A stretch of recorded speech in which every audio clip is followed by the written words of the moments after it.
What's up, everyone? Aaron Nagler here for PackersNews.com, live on Facebook late Monday afternoon. No practice today. Although a little bit of news, the Packers signing a defensive tackle, free agent, who spent his first year in the league last year, or at least his first camp with the Denver Broncos. However, he was not in the league last year. Calvin Hurteloo from Miami. So there's your big news for Monday afternoon, bringing the Packers roster up to 90. And one would think this might portend guys like Lowry and obviously Adams being out a little while longer. Going to need some big bodies to get through the preseason. Hello, Zach. How are you? Well, no injury news. The first time we'll speak to McCarthy will be tomorrow. And I don't think we'll get much in regards to injuries because it's preseason and they don't have to tell us anything. And as much as we try, they pretty much stonewall us, as do the players, as do the agents. Preseason is a really hard time to get and much of anything injury-wise. Justin, we don't know on Lowry, although like I just said a little bit ago, signing a defensive tackle probably portends that he'll at least miss this next preseason game, one would think. Did I see the eclipse? Yes, Will. I saw the eclipse with my fair daughters. Hi, William. Soft tissue, yes, David, exactly. That is the extent of what we'll get from Ty Montgomery, is that it is a soft tissue injury. AJ, who impressed you the most from Saturday's game? Good question. I'd probably say... I thought Hawkins played a good game. I thought Janis was impressive. And, yeah, those were the two that really jumped out at me. Why didn't Josh Jones play the other day? That's a good question. He was back in practice after getting his foot stepped on and dropping out. But the last practice that we saw, the 2.5-hour practice prior to the Washington game, he did participate. Now, they do have one walkthrough practice that we don't see. That occurred on Friday prior to their leaving for Washington. Whether a setback happened there, I don't know. Like I said, it's preseason, so they don't tell us anything. But I would tend to think it's probably more precautionary than anything else, but hopefully we'll talk to Josh in the locker room this week and get some kind of idea on that. Whoa, what? Let's see. Did Hill get the third QB job? William, I don't think he got the job, but I think he definitely kind of staked his claim to the right to fight for it. Callahan had a pretty forgettable evening. There's no doubt about that. But you also have to remember that Callahan didn't have a whole lot to work with. He was under duress for a good part of the evening. Jason Spriggs obviously did not have a very good night, and that meant that Callahan was pretty much under fire every time he dropped back. Now that said, he has to take care of the football. He has to be a little more aware of when pressure is coming to tuck that ball away. But, I think he attempted 6 passes, maybe not even. So it's hard to say, hard to get much of an evaluation on him. But clearly, the Packers wanted to see Taysom Hill in the entirety of the fourth quarter, which is what they gave him, and he definitely delivered. There's no denying the electricity of that touchdown run and of the fourth down play that he picks up the first down. Now, those are running plays, though, and if you're a quarterback, clearly job number one is to deliver the ball with your arm. So we'll see if he can improve in that regard, but for the most part, I think he's impressed, and he's definitely earned the right to compete for that number 3 job. 2 quarters for Rodgers on Saturday. Kevin Aaron did say after the game that he expected to play more in Denver. So I think while 2 quarters may be a bit much, I think it's a good bet. We'll see at least a quarter, maybe a few drives after that. But maybe Hundley comes in late in the second quarter. But we'll see. But a full half would be a bit much. I would tend to think, given their history. But you never know. We didn't think Rodgers was going to play at all in Washington, and there he was. So we'll find out. Simon, backup O-line makes me nervous. Yeah, it should.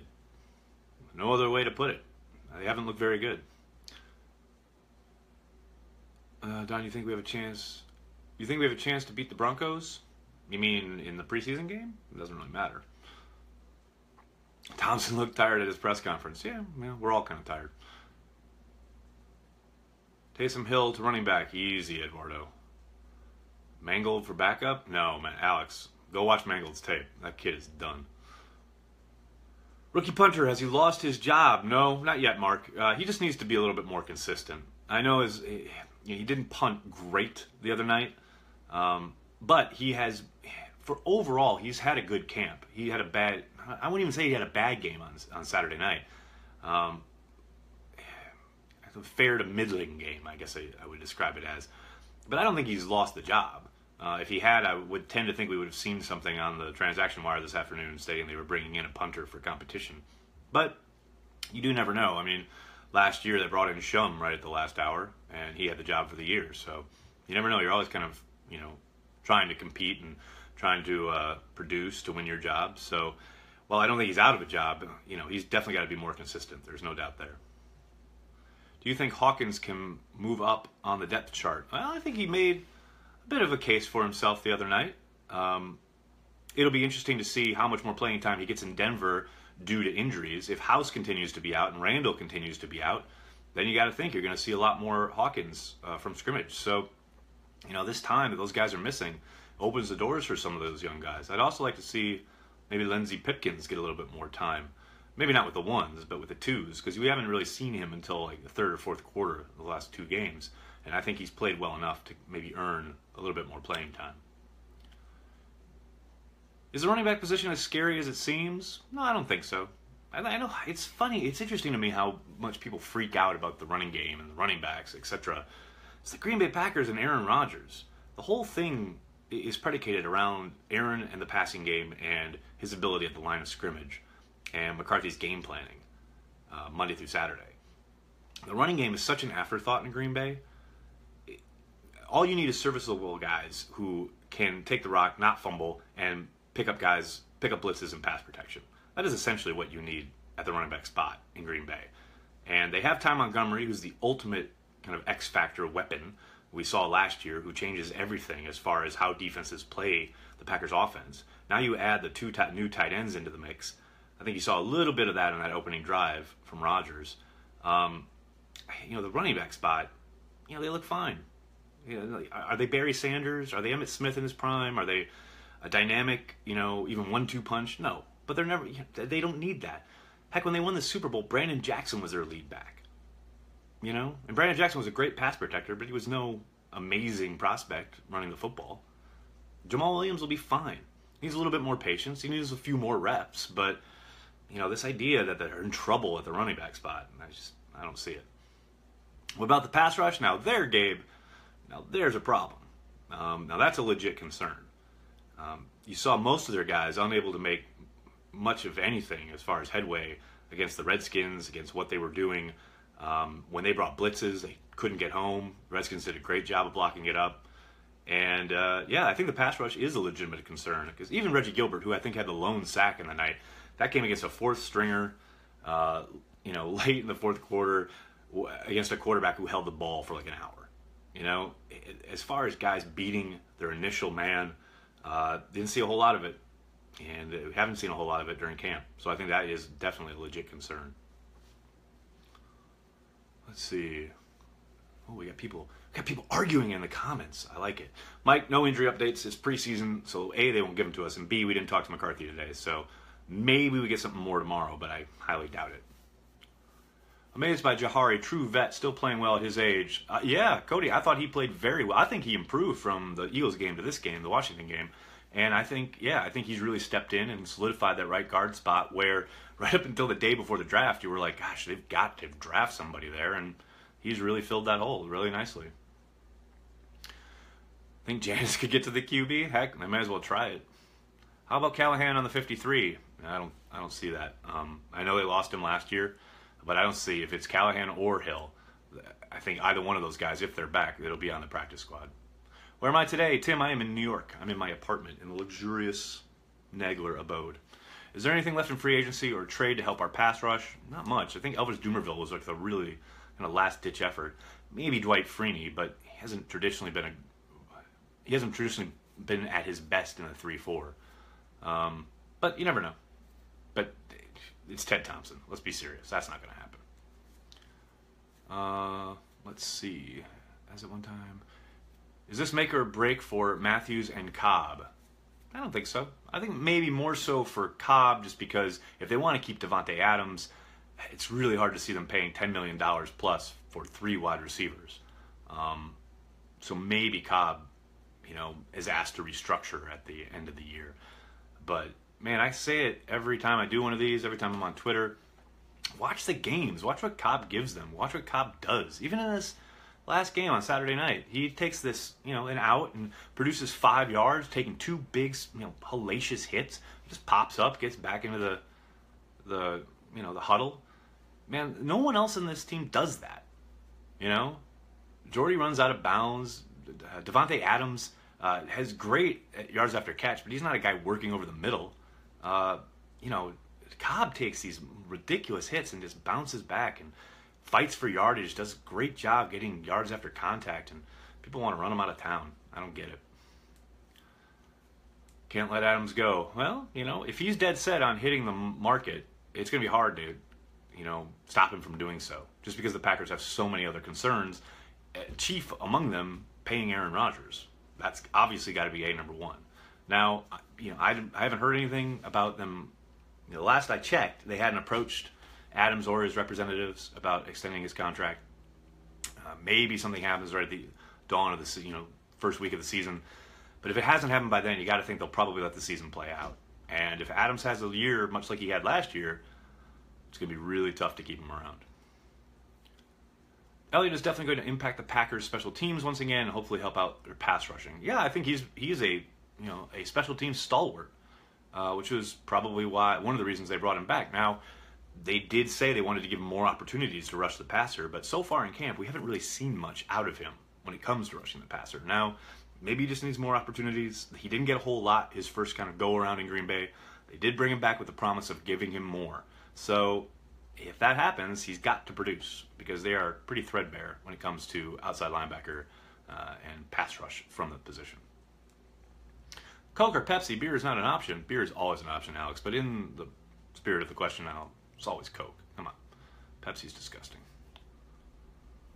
Max McCaffrey, will he stay? Fred, I think he has practice squad written all over him. Although I will say, if Trevor Davis keeps dropping punts and Max McCaffrey keeps showing that he is sure-handed in that regard, he could sneak onto the 53 as the punt returner, because he would be able to offer something on special teams and be a solid, solid guy to come off the bench in case of injury at the wide receiver spot. Adams wants to stay in Green Bay. Diego, you've spoken to him about this? I mean, guys always say they want to stay in Green Bay. Remember Jared Cook writing the big, flowery love letter to Green Bay last year for the Players Tribune? And then when it came time to say, okay, well, take this amount of money to stay in Green Bay, he and his representatives said, no thanks. So, they all want to stay. Money's always the deciding factor. Is Gunter unlikely to make the 53? It's looking more and more that way. I'll tell you what, when they started moving him inside and playing him in the nickel, the star position, that is not his spot at all. It is definitely not something he should be a natural at. And it speaks to maybe a level of, look, we're just going to try this and see if it works, because everything else has kind of fallen by the wayside. I mean, he had a really rough start to camp. Doesn't look like he's improved much from what they, asked him to do last year, which obviously last year he was overmatched quite a little bit. But, man, yeah, it's tough to see a path without, outside of injuries, it's tough to see a path for him to stay on the 53. Can they seriously keep Trevor Davis at punt return? I mean, can they? Sure. Should they? Who knows? Will they? Stay tuned, man. I know, to me, I would stop fooling around with it, because yes, he's electric, and yes, he has the speed, and yes, he's a big play waiting to happen, but he's also a disaster waiting to happen. He has never looked comfortable catching punts. I don't care how many tapes he sent Ron Zook over the summer. Catching footballs in a parking lot is great, but there's no rush. And I know some people have pointed out Kevin King missed his block or whatever on the play that resulted in a fumble, but yeah, so what? People miss their blocks all the time in the NFL. You got to hang on to the football. You watch the tape, you see him, he's catching the ball, and then he looks up before he's secured it. That's 101 stuff. They're going to rue the day they let Micah Hyde out of Green Bay if they keep this up. So, yeah, I'm with you, man. I would put Randall Cobb back there and forget it, but we'll see. How's Yancey looking? I like him. Carter, he was looking really good until he had the groin injury, and then he hasn't practiced in the last week. So maybe we'll see him out there for practice tomorrow, but it's been a while since we've seen him on the field. Do you prefer Edgar Bennett or McCarthy calling plays? Definitely McCarthy, Cody. Edgar Bennett, he gets one preseason game a year, and that's it. Mike McCarthy, I know Packer fans hate to hear it, but he's one of the better play callers in the league. That's just the truth. Donatello Brown. David, he's had an up and down camp.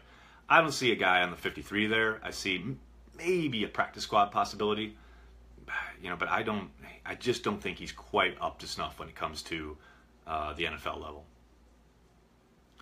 Starting front seven, arrow pointing up or no? Taylor, that's a good question. I would say probably pointing up if everybody's healthy, which is always a flip of the coin in Green Bay. But yeah, I don't know. I think you've got to be excited about what you see along the defensive line, especially with Lowry, provided he comes back healthy. Daniels, Clark especially, I thought looked excellent on Saturday night. Sorry. So there, I think you're pretty excited. Obviously, the question is, can Clay and Nick Perry stay on the field? And then at inside linebacker, it really depends on what kind of response you're having as a defense. Are you out there in base? Then you've got Martinez and Ryan, and they've played well. They've played solid, although I think Ryan's played a little bit better than Martinez. Or you have Burnett down there in that Nitro package, in which case he's played pretty darn well too. So, yeah, I think the arrow is pointing up mostly because of the defensive line. Position that needs the most work? Probably outside linebacker, I would think. How are the running backs shaking out? Maybe a chance to make the 53? I want to say yes, but the way he hasn't been given a whole lot of opportunities, and when the opportunities he's been given, I think he's played well, but he hasn't done anything dynamic to make you think, oh, we got to get this kid more chances. So it's a tough spot. You're a 7th round pick. You're trying to make the squad, but they've drafted 2 guys ahead of you, and Jamal Williams in particular has played very well. So yeah, that's going to be a tough road for him, I think. Should we keep Janis or Davis in your opinion? I think they're probably locked in on keeping Janis because he is so good. He's such a help on special teams. And you've seen the last week of camp, and especially in the preseason games, he's played pretty darn well. He had the one bad drop against Philly, but since then, he caught the touchdown pass, had a couple of really nice catches in Washington, including the 38-yarder, I think it was, up the right sideline. If they can get that out of him, then heck, yeah, I think he's on the 53. Davis, he certainly didn't help himself with that drop on Saturday night on the punt return. He's going to have to pick it up in that regard. Let's see, what else we got? 90 to 53 is going to be different this year. Yes, Elliot, they only have one cut down date, whereas in the past they would have had a cut from 90 to 75. Now it is 90 straight to 53, which in the Packers' case will be 54 because Geronimo Allison is suspended for the first week, so he kind of gives them an extra guy to hang around because he doesn't count towards the 53-man roster. But they will have to make that decision heading into week 2. I assume that Raji is being saved for the regular season. I love it. Hurley signing, is this exciting? No, Braden, it's a guy to get them through camp. He's a body. Now, he's a big body, and you do never know. I mean, I don't want to compare anybody to Gilbert Brown, but Gilbert Brown was cut and an afterthought in Minnesota, and he went on to be picked up by Green Bay back in the day and become one of the best nose tackles to ever play the game. So, do I see that? No, but he's a big man. Maybe he's a late bloomer, and maybe he offers something. Maybe he flashes, does something that makes them intrigued enough to give him some playing time. But most likely he is here to help them get through the preseason, basically. Are we keeping 3 QBs clear? I would highly doubt it on the 53. I would tend to think they'll keep 2 quarterbacks on the 53 and then put 1 on the practice squad.